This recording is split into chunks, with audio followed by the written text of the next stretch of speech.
क्या भाजपा के ही मुख्यमंत्री हेट स्पीच देते हैं? ये कहते हुए सुप्रीम कोर्ट ने उस याचिका पर सुनवाई करते हुए फटकार लगाई जिसमें यूपी के सीएम योगी आदित्यनाथ, असम के सीएम हिमंता बिस्वा शर्मा समेत कई भाजपा शासित राज्यों के मुख्यमंत्रियों पर सार्वजनिक अमर्यादित टिप्पणी करने के आरोप लगाए गए। दरअसल सुप्रीम कोर्ट ने मंगलवार को 12 प्रतिष्ठित व्यक्तियों द्वारा दायर एक जनहित याचिका की कड़ी आलोचना की और ये कहकर याचिका पर सुनवाई से इनकार कर दिया कि ये याचिका भाजपा शासित राज्यों के मुख्यमंत्रियों को निशाना बनाती है। याचिका में संवैधानिक अधिकारियों के उन बयानों और टिप्पणियों को नियंत्रित करने के लिए सख्त दिशा निर्देश जारी करने की मांग की गई थी जो संवैधानिक मर्यादा के अनुरूप नहीं माने जाते। आपको बता दें कि मुख्य न्यायाधीश सूर्यकांत की अगुवाई वाली पीठ ने कहा कि उठाया गया मुद्दा गंभीर है, लेकिन याचिका अपने मौजूदा रूप में कुछ खास व्यक्तियों को ही निशाना बनाती हुई दिख रही है। अदालत ने यह भी कहा कि वो ऐसी किसी याचिका पर सुनवाई नहीं कर सकती जिससे ये लगे कि मामला किसी एक व्यक्ति या राजनीतिक दल के खिलाफ है।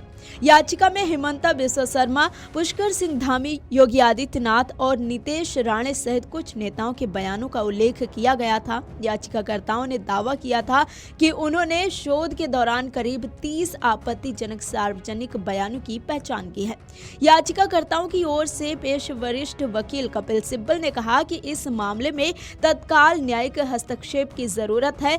उन्होंने दलील दी कि स्थिति लगातार गंभीर होती जा रही है और अदालत को इस पर कुछ ठोस कदम उठाने चाहिए। उन्होंने ये भी स्पष्ट किया कि याचिका किसी एक व्यक्ति को निशाना बनाने के लिए नहीं है। पीठ ने टिप्पणी की कि याचिका में कुछ लोगों का चयन किया गया है जबकि अन्य को नजरअंदाज कर दिया गया है जो उचित नहीं है।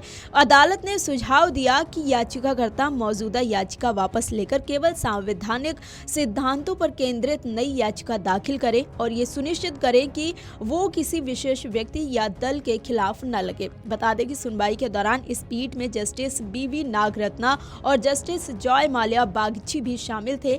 अदालत ने कहा कि राजनीतिक दलों और नेताओं की जिम्मेदारी है कि वे देश में भाईचारे को बढ़ावा दें और संवैधानिक मूल्यों का पालन करें। साथ ही अदालत ने यह भी चिंता जताई कि यदि दिशा निर्देश बना भी दिए जाएं तो क्या उनका सही तरीके से पालन हो पाएगा। सुनवाई के दौरान अदालत ने सवाल किया, भाषण देने से पहले मन में विचार आते हैं, हम विचारों को कैसे नियंत्रित कर सकते हैं? इस पर वरिष्ठ वकील कपिल सिब्बल ने जवाब दिया कि विचारों को नियंत्रित नहीं किया जा सकता, लेकिन उनके आधार पर किए गए कामों और उनके परिणामों को नियंत्रित किया जा सकता है। उन्होंने उदाहरण के तौर पर विशाखा गाइडलाइंस का हवाला दिया जो कार्यस्थल पर यौन उत्पीड़न के खिलाफ कानून बनने से पहले तक लागू थी। सिब्बल ने यह भी कहा कि कई बार आचार संहिता लागू होने से पहले दिए गए भाषण चुनाव की घोषणा के बाद भी सोशल मीडिया और अन्य प्लेटफॉर्म पर प्रसारित होते रहते हैं। ऐसे मामलों में निर्वाचन आयोग के लिए कार्रवाई करना मुश्किल हो जाता है क्योंकि बयान चुनाव की औपचारिक घोषणा से पहले दिए गए होते हैं। उन्होंने सुप्रीम कोर्ट से अनुरोध किया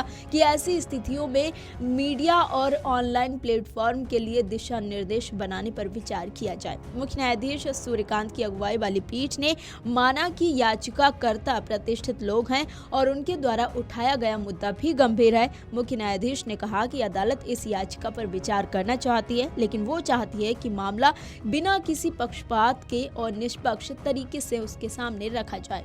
उन्होंने ये भी टिप्पणी की कि मौजूदा याचिका ठीक से तैयार नहीं की गई है। फिलहाल सुप्रीम कोर्ट ने मामले की सुनवाई 2 हफ्ते के लिए स्थगित कर दी है ताकि संशोधित याचिका दाखिल की जा सके। सिब्बल ने अदालत को भरोसा दिलाया कि नई याचिका में किसी व्यक्ति विशेष का नाम नहीं होगा और सभी राजनीतिक दलों पर समान रूप से लागू होगी। Video desk amarujala.com। अगर आप ये वीडियो YouTube पर देख रहे हैं तो हमारे चैनल को सब्सक्राइब कर बेल आइकन दबाएं और Facebook पर देख रहे हैं तो हमारे पेज को लाइक करें।